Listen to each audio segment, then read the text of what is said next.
The moment it hit me, I wasn't angry. I was confused.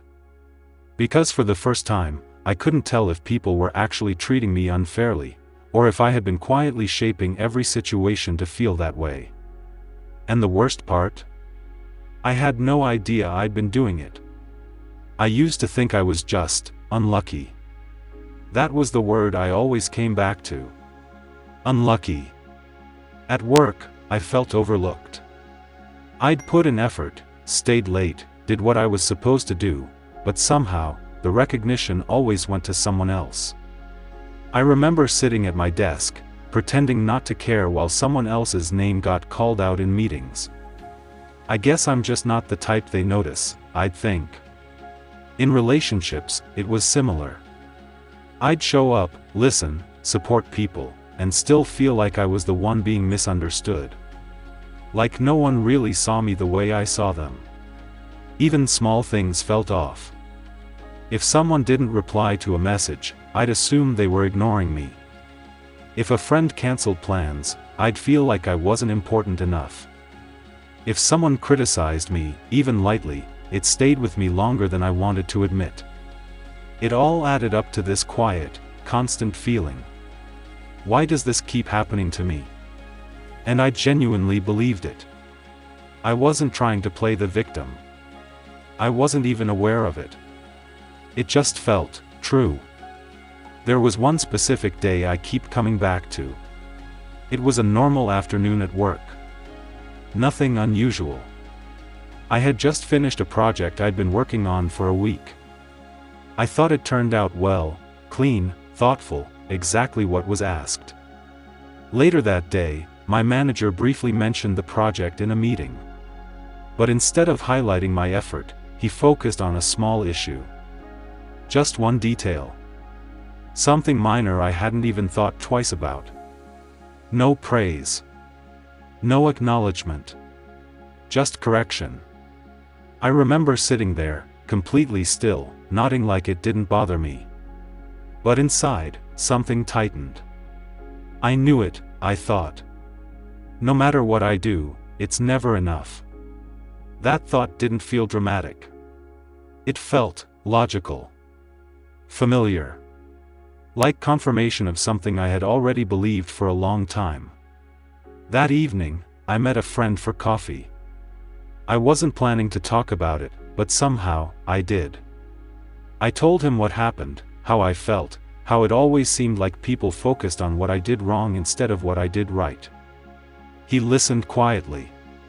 Didn't interrupt. Didn't immediately agree either. Then he asked me something I didn't expect. Do you think that's actually what happened, or is that how it felt?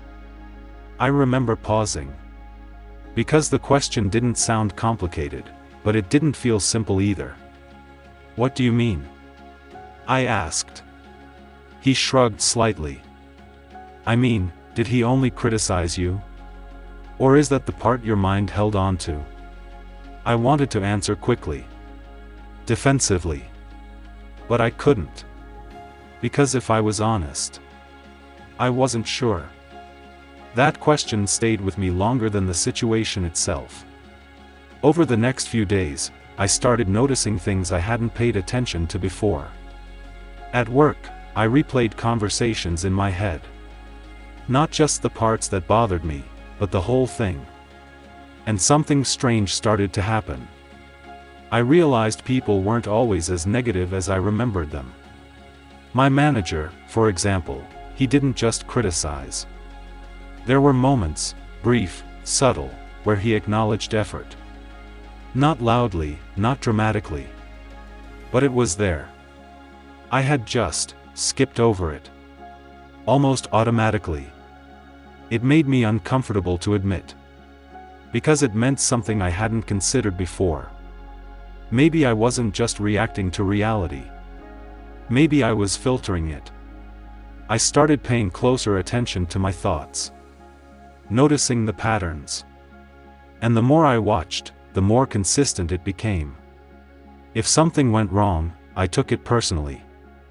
If something was unclear, I assumed the worst. If something felt unfair, I rarely questioned my interpretation. It wasn't conscious. It was fast. Automatic. Quiet. Like my mind had already decided the story, before the situation even fully played out. The turning point didn't come all at once. It happened in a small moment. I had sent a message to someone I was close to. Hours passed. No reply. Normally, I would have felt that familiar shift, disappointment, then frustration, then a quiet sense of rejection. They don't care enough, I would have thought. But this time, I caught it. That thought. Right as it appeared. And instead of accepting it, I paused. What else could be true? It felt unnatural at first. Almost forced. But I stayed with it. Maybe they were busy. Maybe they saw it and forgot. Maybe it had nothing to do with me. For the first time, I didn't let my initial assumption define the situation. And something surprising happened. The emotional weight didn't build the same way. Later that night, they replied. Apologized. Said it had been a long day. Simple. Normal. Nothing personal. And I remember thinking, if I hadn't paused earlier, I would have spent hours believing something that wasn't even real. That moment changed something. Not dramatically. Not instantly. But enough. Enough to start questioning things I used to accept without thinking.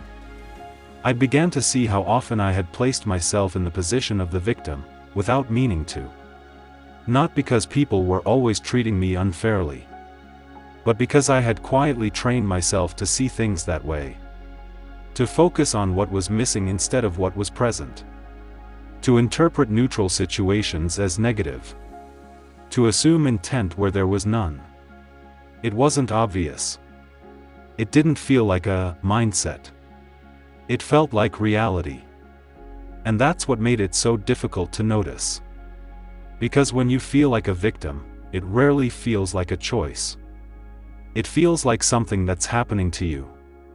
I'm not saying everything is in your head. There are real situations where people are unfair, dismissive, or careless. That's true. But what I started to understand is this. Not every uncomfortable experience means you're being wronged. Sometimes, it's just your interpretation filling in the blanks. Once I saw that, I couldn't unsee it. In conversations, I noticed how quickly I assumed tone. In silence, I noticed how fast I created meaning. In feedback, I noticed how I focused on what hurt, and ignored what helped. It wasn't that I was trying to be negative. It was that my mind was trying to protect me. Trying to make sense of uncertainty, as quickly as possible. Even if it got the story wrong. And strangely, that realization didn't make me feel guilty. It made me feel lighter. Because if my perception was part of the problem, then maybe it could also be part of the solution. I didn't change overnight. I still catch myself slipping into old patterns. Still feeling that quiet pull toward negative assumptions. But now, there's a pause. A small gap between what happens, and what I believe about it. And in that gap, there's choice. Sometimes I still feel overlooked. Sometimes things still feel unfair. But now I ask myself something I never asked before. Is this actually happening, or is this how it feels? And more often than I expected, the answer isn't as clear as I once thought. I think that's the part no one really talks about. How easy it is to live inside a version of reality that feels completely true, but isn't entirely accurate. How quietly we build narratives based on past experiences, small hurts, repeated thoughts. And how those narratives start shaping everything we see, without us even noticing. Looking back, I don't think I was wrong for feeling the way I did. Those feelings were real. But the story behind them? That's where things get complicated. Now, when something feels off, I don't rush to label it. I stay with the discomfort a little longer. I question it. Not in a harsh way, just enough to see if there's another perspective I'm missing. And sometimes, there is. Sometimes there isn't. But the difference is, now I know the feeling itself isn't always the full truth. And maybe that's the shift. Not becoming completely objective. Not ignoring your emotions. But learning to hold them, without immediately turning them into conclusions. Because once you start doing that, you realize something quietly powerful. You were never as stuck as you thought. And maybe the real question isn't, why does this keep happening to me? Maybe it's something a little more uncomfortable, but a lot more honest. What part of this story am I writing without realizing it?